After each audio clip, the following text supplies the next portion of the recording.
우리가 지금 마주하는 경복궁은 어떤 모습일까요? 웅장하고 아름다운 조선의 찬란했던 역사를 고스란히 품고 있는 그런 곳이라고 생각하시겠죠. 하지만 만약 이 화려한 건축물 뒤편에 차마 눈뜨고 볼 수 없을 만큼 참혹하고 피비린내 나는 비극의 그림자가 짙게 드리워져 있었다면 여러분은 어떤 감정을 느끼실까요? 조선 왕조의 심장이자 상징이었던 경복궁. 그저 거대한 궁궐이 아니라 국가의 운명이 풍전등화 같았던 경랑의 시대의 가장 극적인 사건들이 벌어졌던 현장이자 은밀한 권력투쟁이 무대였다면 말이죠. 도대체 이 아름다운 궁궐에서 어떤 일들이 벌어졌던 걸까요? 우리가 미처 몰랐던 경복궁의 진짜 얼굴, 그 숨겨진 이야기에 대한 지적 호기심이 여러분을 이 여정으로 이끌지 않을까요? 이야기는 한때 폐허로 변했던 경복궁 터에서 시작됩니다. 임진왜란 이후 수백 년간 방치되어 잿더미 속에 갇혀버린 처참한 모습이었죠. 찬란했던 왕조의 심장이 거친 풀들로 뒤덮인 채 스산하게 방치되어 있던 그 땅. 그곳에 다시금 생명을 불어넣으려 했던 한 남자가 있었습니다. 바로 강력한 리더십으로 조선을 개혁하고자 했던 흥선대원군이었죠. 그는 왕실의 권위를 회복하고 무너진 국가의 기강을 바로잡기 위해 폐허가 된 경복궁을 다시 세우겠다는 단호한 의지를 불태웠습니다. 이는 단순한 건물이 아니라 잃어버린 왕조의 위엄을 되찾고 새로운 조선의 기상을 만방에 알리려는 원대한 꿈이 담긴 거대한 프로젝트였던 겁니다. 하지만 그 꿈의 대가는 너무나 가혹했습니다.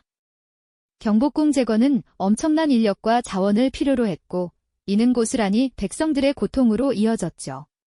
등골 휘는 고통 속에 신음하며 끼니조차 있기 어려웠던 백성들은 도처에서 불만을 터뜨렸고 심지어 경복궁의 재건을 반대하는 목소리까지 터져나오기 시작했습니다.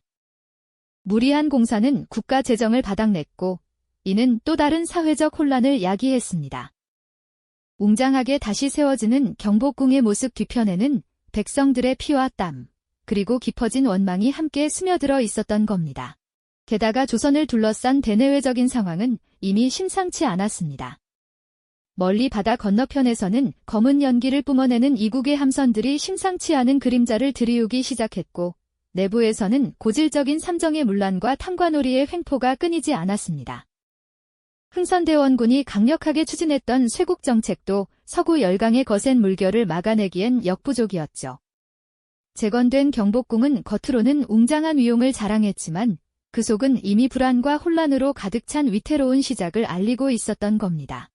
마치 폭풍우가 몰아치기 직전의 고요함처럼 경복궁은 거대한 경랑을 맞이할 준비를 하고 있었던 거죠. 이 아름다운 궁궐이 과연 어떤 운명을 맞이하게 될까요? 하지만 그 고요함 뒤편으로 불길한 기운이 서서히 감돌기 시작했죠. 바깥 세상의 거친 파도가 궁궐의 높은 담장을 넘어서려는 듯 조선의 심장부인 경복궁 안에서도 격렬한 변화의 바람이 불어닥치기 시작했습니다. 드디어 성년이 된 고종은 아버지 흥선대원군의 석정을 벗어나 직접 나라를 다스리겠다는 의지를 표명했고 그 곁에는 뛰어난 지략과 강한 추진력을 지닌 왕비, 훗날 명성황후로 불리게 될 민씨가 굳건히 자리하고 있었습니다. 이제 경복궁은 단순히 왕실 가족이 거주하는 공간을 넘어 조선의 미래를 둘러싼 치열한 권력 투쟁이 무대로 변모하게 되는 겁니다. 오랜 시간 강력한 권력을 휘둘렀던 흥선대원군과 젊은 고종, 그리고 명성황후의 대립은 마치 활화산처럼 경복궁 내부를 뒤흔들었죠. 서로 다른 정치적 이상과 목표를 가진 세력들이 한 지붕 아래에서 팽팽하게 맞서며 궁궐의 공기는 늘 날카로운 긴장감으로 가득했습니다. 왕권 강화를 꿈꾸는 고종과 명성황후, 그리고 여전히 막강한 영향력을 행사하려는 흥선대원군 사이의 갈등은 조선을 둘러싼 외부의 위기와 맞물려 더욱 심화되었고 결국 이 위태로운 균형은 한순간에 무너져 내리고 말았습니다. 그 첫 번째 파국은 바로 1882년에 일어난 이모군란이었습니다. 나라의 근간을 지켜야 할 군인들이 오히려 궁궐을 향해 칼을 겨눈 충격적인 사건이었죠. 수십 년간 제대로 된 봉급도 받지 못하고 심지어 녹봉미의 모래와 겨가 섞여 있던 현실에 분노한 구식 군인들이 폭발했고 이들의 불만은 고스란히 정권을 향한 거대한 분노로 표출되었습니다. 경복궁은 순식간에 아수라장으로 변했습니다. 성난 군중과 병사들이 궁궐담을 넘어 침입했고 왕비인 명성황후는 목숨을 건 피신을 해야만 했습니다. 이 혼란의 와중에 흥선대원군이 다시 권력을 잡게 되지만 이 또한 잠시뿐이었습니다. 청나라 군대가 개입하면서 대원군은 강제로 청으로 끌려가게 되고 경복궁은 외세의 입김이 노골적으로 들이우는 비극적인 현장이 되고 말았죠. 하지만 경복궁에 닥쳐온 시련은 이게 끝이 아니었습니다. 불과 2년 뒤인 1884년, 이번에는 급진 개화파들이 왕을 중심으로 근대화를 추진하려는 갑신정변을 일으켰습니다. 청나라의 영향력에서 벗어나 일본의 힘을 빌려 자주적인 개혁을 이루려 했던 이들은 우정국 낙성식을 틈타 정변을 감행했고 고종과 왕실을 경복궁 내의 작은 건물인 경우궁으로 옮겨 자신들의 계획을 실행하려 했습니다. 또다시 경복궁은 피비린내 나는 권력 다툼의 중심에 서게 된 겁니다. 마치 폭풍우 속의 작은 배처럼 궁궐은 이념과 세력의 경랑 속에서 위태롭게 흔들렸습니다. 비록 갑신정변은 3일 만에 실패로 돌아갔지만 이 사건은 조선의 정치 지형을 완전히 바꾸어 놓았습니다. 청나라와 일본이라는 두 강대국이 조선의 내정에 더욱 깊숙이 개입하는 빌미를 제공했고 경복궁은 이제 단순한 왕의 거처를 넘어 국제적인 세력 다툼의 상징적인 장소로 전락하고 말았죠. 궁궐의 아름다운 전각과 고요한 연못은 더 이상 평화로운 풍경이 아니었습니다. 그 안에서는 칼날 같은 정치적 음모가 오갔고 외국 군대의 발자국 소리가 끊이지 않았습니다.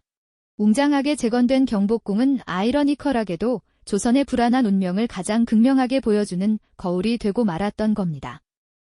이처럼 격렬한 소용돌이 속에서 경복궁은 또 어떤 비극적인 사건들을 목격하게 될까요? 지난 시간, 경복궁이 경랑의 소용돌이 속에서 위태롭게 흔들리는 모습을 함께 지켜봤죠. 갑신정변 이후 조선의 운명은 더욱 예측할 수 없는 혼돈 속으로 빠져들었고 청나라와 일본이라는 두 강대국의 그림자는 마치 먹구름처럼 짙게 드리워졌습니다. 이때 조선의 자주성은 마치 얇은 신락 같았고 언제 끊어질지 모르는 긴장감 속에 놓여 있었죠. 특히 일본의 침략 야욕은 마치 들불처럼 걷잡을 수 없이 번져나갔고 그들의 칼날은 이제 조선의 심장을 직접 겨누기 시작했습니다. 웅장하게 재건되었던 경복궁은 아이러니컬하게도 그 가장 격렬한 역사의 최전선에 서게 됩니다. 이 시기, 조선의 자주적인 개혁과 주권을 지켜내려 애썼던 명성황후는 일본에게는 마치 눈의 가시와 같은 존재였습니다. 그녀는 일본의 독주를 견제하기 위해 러시아를 비롯한 다른 서구 열강들과 손잡으려 했고, 이는 일본 제국주의의 야망에 커다란 걸림돌이 되기에 충분했습니다. 경복궁 안에서는 고종과 명성황후가 불안한 나날을 보내며 다가오는 거대한 폭풍의 전조를 온몸으로 느끼고 있었을 겁니다. 궁궐의 고요함 속에서도 날카로운 긴장감이 마치 칼날처럼 맴돌았고 언제 터질지 모르는 시한폭탄을 안고 있는 듯한 위태로움이 매순간 감돌았죠.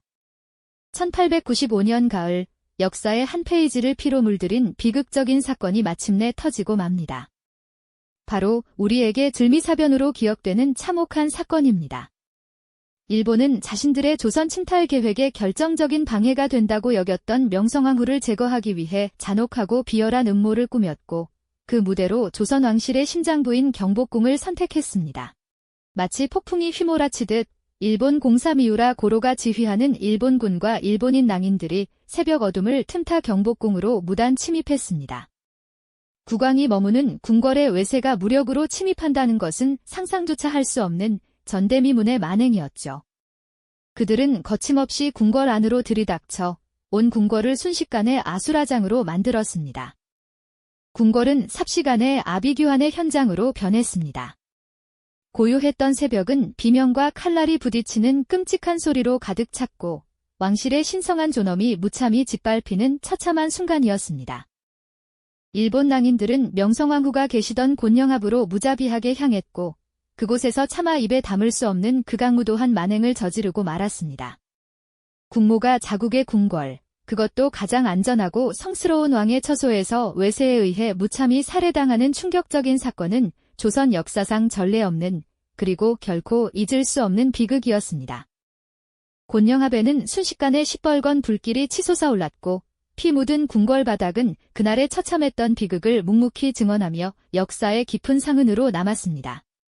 이 모든 참혹한 광경을 눈앞에서 그것도 자신의 궁궐 안에서 무력하게 지켜봐야 했던 고종의 심정은 과연 어땠을까요? 망연자실한 표정으로 주저앉아 사랑하는 아내를 잃고 나라의 존엄이 송두리째 무너지는 것을 지켜봐야만 했던 그의 절망감은 감히 헤아릴 수조차 없을 겁니다. 경복궁의 아름다운 전각들은 이제 피의 그림자가 짙게 드리워진 비극의 현장이 되고 말았습니다.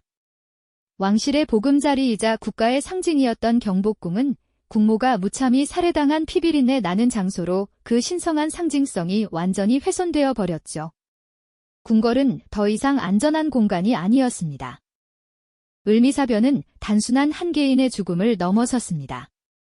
이는 조선이라는 국가의 주권이 외세에 의해 얼마나 처참하게 유린될 수 있는지를 극명하게 보여준 치욕스러운 사건이었습니다. 경복궁은 이제 평화롭고 고요한 궁궐이 아니었습니다. 그곳은 이제 외세의 폭력과 국권 상실의 아픔을 고스란히 간직한 깊이 상처 입은 공간이 되어버렸습니다. 우리 민족에게는 씻을 수 없는 상처를 남겼고 경복궁의 역사에도 지워지지 않는 붉은 흔적을 마치 낙인처럼 새겨 넣었습니다. 이처럼 참혹하고 비극적인 사건을 목격한 경복궁은 과연 또 어떤 운명을 맞이하게 될까요? 그 슬프고 처절한 이야기는 다음 시간에 계속 이어가도록 하겠습니다. 이처럼 참혹하고 비극적인 사건을 목격한 경복궁은 과연 또 어떤 운명을 맞이하게 될까요? 국모가 무참히 시해당한 을미사변 이후 경복궁은 더 이상 고종 황제께 안전한 거처가 될 수 없었습니다. 끔찍한 피의 흔적이 채 마르기도 전에 황제의 마음속에는 깊은 불안과 공포가 그림자처럼 드리워졌겠죠. 과연 이곳에서 온전하게 국정을 이끌 수 있을까요? 외세의 칼날이 궁궐 깊숙이 들어온 상황에서 황제는 더 이상 경복궁을 신뢰할 수 없었습니다. 마치 자신의 몸이 위험에 처한 듯한 절박한 심정이었을 겁니다. 결국 고종 황제께서는 경복궁을 떠나기로 비통한 결심을 하십니다. 1896년 2월 11일 새벽, 아직 어둠이 채 가시지 않은 깊은 시간이었죠. 황제는 세자, 훗날 순종 황제와 함께 가마에 몸을 싣고 몰래 경복궁을 빠져나오셨습니다. 그 발걸음은 마치 천근만근의 쇠사슬에 묶인 듯 무거웠을 겁니다. 과연 어디로 향했을까요? 바로 러시아 공사관이었습니다. 이를 우리는 역사에서 다관파천이라고 부르죠. 일본의 노골적인 위협에서 벗어나 잠시나마 숨을 고르기 위한 고육지책이었을 겁니다. 황제가 떠난 경복궁은 어떤 모습이었을까요? 주인을 잃은 궁궐은 순식간에 차갑고 쓸쓸한 침묵에 잠겼습니다. 화려했던 근정전의 어전은 텅 비어버렸고 평소 왕실 가족의 다정한 웃음소리 대신 스산한 바람소리만이 맴돌았겠죠. 마치 생명을 잃은 거대한 유령선처럼 경복궁은 그 웅장함 속에서도 깊은 상실감을 드리웠습니다. 굳게 닫힌 정문은 무거운 침묵을 대변했고 궁궐을 지키던 병사들의 발걸음마저 힘을 잃은 듯 보였습니다. 경복궁은 더 이상 조선의 심장이 아니었습니다. 국가의 최고 권위가 머물던 곳이 외세의 보호를 찾아 주인을 잃고 비어버렸다는 사실은 곧 조선이라는 국가의 국권이 얼마나 위태로운 지경에 처했는지를 여실히 보여주는 비극적인 상징이 되었죠. 경복궁의 텅 빈 공간은 마치 거울처럼 대한제국의 쓸쓸한 운명을 고스란히 담아내는 듯했습니다. 그 침묵은 우리에게 많은 것을 이야기하고 있는 듯했습니다. 아관파천 이후 경복궁은 그 찬란했던 위용을 점차 잃어가기 시작합니다. 일제강점기가 본격화되면서 경복궁은 더욱 혹독한 순환을 겪게 되죠. 일본은 조선의 정통성과 민족 정신을 말살하기 위해 경복궁을 의도적으로 훼손하기 시작했습니다. 궁궐의 수많은 전각들이 하나둘씩 흘려나가고 그 자리에는 조선 총독부 건물이 떡하니 들어섰습니다. 마치 조선의 심장을 파괴하고 그 위에 자신들의 깃발을 꽂는 듯한 야만적인 행위였죠. 경복궁은 더 이상 살아있는 궁궐이 아니었습니다. 왕이 머물지 않고 국가의 중요 의례가 치러지지 않으며 백성들의 간절한 염원이 깃들지 않은 쓸쓸한 공간이 되어버린 것이죠. 경복궁은 이제 과거의 영광과 현재의 비극이 교차하는 쓸쓸한 유적지로 변모했습니다. 궁궐의 아름다운 건축물들은 일본의 식민 통치를 위한 도구로 전락하거나 아예 흔적도 없이 사라져버리는 비극적인 운명을 맞이해야 했습니다. 수많은 전각들이 철거되고 그 넓은 궁궐터는 마치 공원처럼 변형되기도 했습니다. 조선의 역사를 지우고 일본의 문화를 강요하려는 야만적이고 치밀한 시도였죠. 마치 한 인간의 소중한 기억을 통째로 지워버리려는 잔혹한 행위와 같았습니다. 경복궁은 이 모든 순환을 묵묵히 견뎌내야만 했습니다. 잃어버린 국권과 민족의 아픔을 온몸으로 받아내며 그 거대한 몸짓으로 역사의 비극을 증언하는 상징이 되었던 겁니다. 텅 빈 근정전의 어좌, 굳게 닫힌 궁궐의 문, 그리고 일제의 칼날 아래 허물어져가는 전각들. 이 모든 장면은 우리 민족에게 씻을 수 없는 상처와 함께 깊은 회한을 안겨주었을 겁니다. 경복궁은 단순히 오래된 건축물이 아니었습니다. 그것은 조선의 마지막 자존심이자 외세의 폭력 앞에 무릎 꿇어야 했던 아픈 역사의 증인이었죠. 말없이 모든 것을 지켜본 슬픈 역사의 현장이었습니다. 그렇게 경복궁은 찬란했던 재건의 꿈을 뒤로한 채 비극과 상실의 역사를 온전히 품고 쓸쓸히 서 있게 됩니다. 한때 조선의 영광을 상징했던 이 궁궐은 이제 국가의 몰락과 민족의 아픔을 고스란히 간직한 채 침묵 속에서 우리에게 말을 걸고 있는 듯합니다.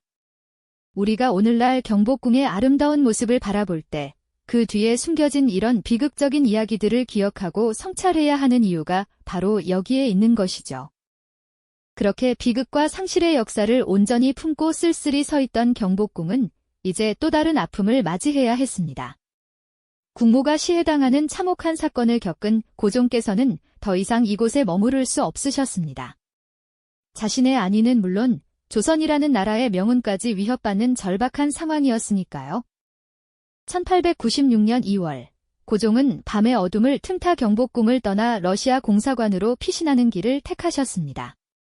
이른바 아관파천의 비극적인 서막이 오르던 순간이었죠. 왕의 그림자가 사라진 경복궁은 어떠했을까요?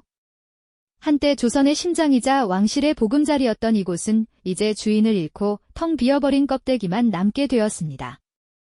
근정전의 어좌는 차갑게 비어 있었을 테고 왕의 발걸음으로 북적였던 전각들은 깊은 침묵 속에 잠겼을 겁니다. 바람 소리마저 쓸쓸하게 들려왔을 그 궁궐의 모습은 마치 역사의 한 페이지가 찢겨나간 듯 했죠.